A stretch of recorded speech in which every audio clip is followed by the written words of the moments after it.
Mengacu administrasi, Masjid Sunan Giri terletak di wilayah Gresik, yaitu 20 km dari kota Surabaya. Masjid ini berada persis di Dusun Giri Deda Giri Kecamatan Kebomas Kabupaten Gresik Provinsi Jawa Timur. Adapun sebelah utara masjid berbatasan dengan PT Semen Gresik, sedangkan sebelah barat masjid berbatasan dengan pemakaman. Disebutkan dalam tahun Condro Sengkolo yang berbunyi, Lawang Gapuro Gunaning Ratu, 1399 Saka. Bangunan ini berdiri di atas sebuah bukit Kedanton Sido Mukti, jarak sebuah masjid besar Ainul Yakin Sunan Giri, yaitu tempat kediaman dan pondok pesantren Giri Kedanton pimpinan Sunan Giri. Pada mulanya, tempat ibadah tersebut belum dinamakan sebagai sebuah masjid, tetapi disebut langgar, surau atau musala. Kemudian pada tahun 1407 Saka, 1484 Masehi, atau menurut Condro Sengkolo yang berbunyi, Pendito Nepi Akerti Ayu Ayu, secara resmi dijadikan Masjid Jami oleh Sunan Giri.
atas.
Sunan Prapen adalah penguasa keempat yang memerintah kerajaan Giri Kedaton, yang dalam Babad Gresik disebutkan berkuasa antara tahun 1548 sampai 1605 Masehi.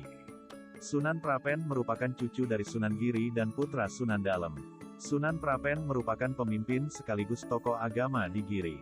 Selama masa pemerintahannya yang panjang, tahun 1548 sampai tahun 1605, ia telah banyak berjasa dalam membentuk dan memperluas penyebaran agama Islam, baik di Jawa Timur dan Jawa Tengah maupun di sepanjang pantai pulau-pulau Nusantara bagian timur. Paruh kedua abad ke-16 merupakan masa kejayaan Giri atau Gresik sebagai pusat peradaban pesisir Islam dan pusat ekspansi Jawa di bidang ekonomi dan politik di Indonesia Timur. Menurut kisah setempat, 1 tahun berselang setelah ia mulai berkuasa, Sunan Prapen membangun sebuah keraton sebagai simbol kejayaan Islam di Jawa pada saat itu. Berdasarkan sumber literatur setempat, setelah wafatnya pemimpin Kedatuan Giri ketiga, pada 1548, Sunan Sedaing Margi digantikan oleh saudara laki-lakinya dengan nama Anumerta Sunan Prapen, berdasarkan tulisan nisan di tempat makamnya. Kisah setempat yang berkenaan dengan tahun 1570, berdasarkan sejarawan Samuel Wiselius dalam bukunya berjudul Historis, menceritakan bahwa pada masa kepemimpinannya ia memakai nama Sunan Raden Mas Pratikal.